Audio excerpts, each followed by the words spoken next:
the next sector which we'll talk today is the foreign trade.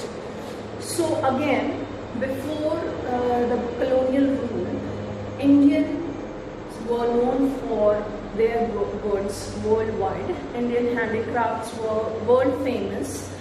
But after the colonial rule and due to various restrictive policies adopted by the Britishers, there was a huge decline in the foreign trade of India, and it also changed the structure, volume and composition of foreign trade of India during that period. So we'll discuss the features first.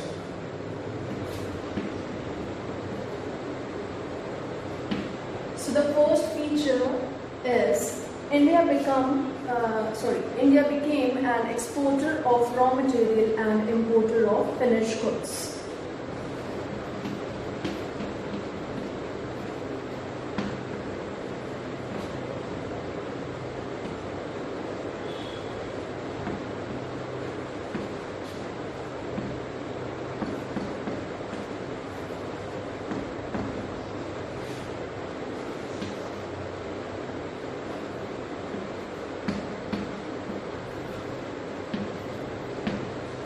So this was the prime feature of foreign trade during British rule, that India became a feeder economy or feeder country for the Britain, and it used to provide all the raw materials which were necessary for the industries that are established in Britain or in their home country.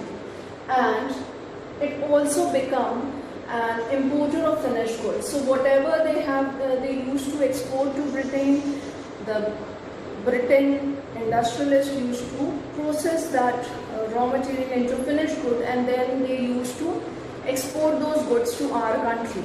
So by that we become an importer of finished goods. So the first feature during colonial rule was India became an exporter of raw material and importer of finished goods. It means that we used to export raw silk, cotton, silk, wool to the industrialists which were there in Britain, and in return we used to purchase those products which were made by them, and by that we become an importer of finished goods, that is importer of cotton clothes, importer of wool clothes, importer of silk clothes. So by that we just become an exporter of raw material and importer of finished goods. By that the British government used the Indian economy as a feeder country for their own industries. The second point, so the next point is monopoly control of British rule. So with reference to foreign trade, there was a monopoly control of the British rule in India, and most of the trade which were there for India, that is either import or export, that those were directed towards Britain. That also increased with the discovery of the Suez Canal, or with, by which the distance between the two countries get shortened.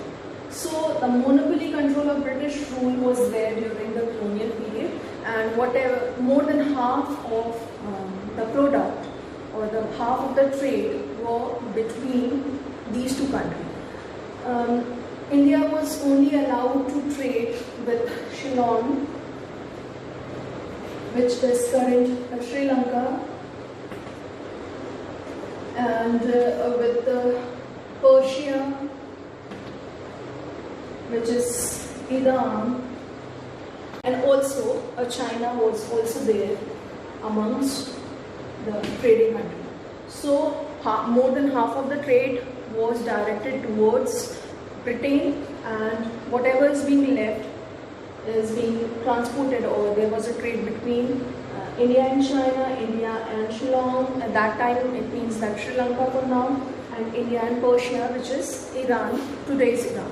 So that was the composition of the foreign trade at that period of time. So most of the volume of foreign trade, most of the composition and the structure of foreign trade was directed towards Britain or was controlled by the British rule. The third feature of foreign trade during that period of time is drain of Indian wealth.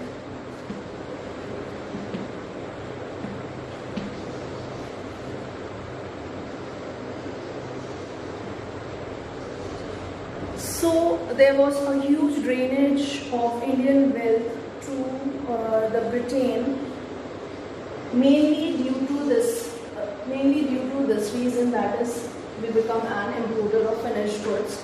So mostly we used to import goods, and by that the wealth which we were having was directed towards the Britain government or to the British government.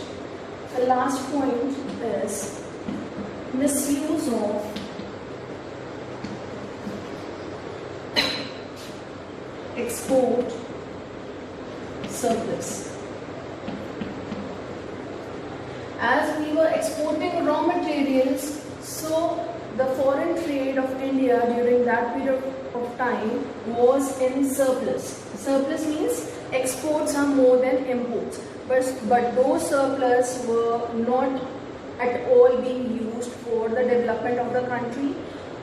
In spite, they were used for the benefits of the British government, that is, they used to use those surplus to provide the administrative salaries or to bear the expenses of the war that Britain was engaged in, or to have the import of invisible goods at that period of time. Invisible goods means the services that were being traded between that period of time. So though we were having export surplus, but that export surplus was not being used for our own country.